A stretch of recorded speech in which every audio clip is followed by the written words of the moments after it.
生活团，敢若讲，毋是讲会使赚足侪钱啊，毋过真诶足介意这个代志，就算你离时咧上班，你嘛会使继续去做落去。我迄拢是阮的生活内底，是生活的重心嘛。毋管是音乐啊，是其他的代志嘛，会使继续安尼做。阮听啊，代志我大汉，对阮来讲是足深的感情，所以阮大汉了后，就想讲爱写代志我讲阮本土的语言来唱歌。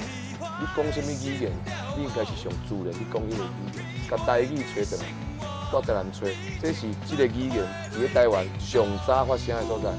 即马台语来聚会啊，伊阁有足侪路爱行。希望咱台语台会愈来愈多元，哦，大家都会爱着台语，爱坚持落就对啊。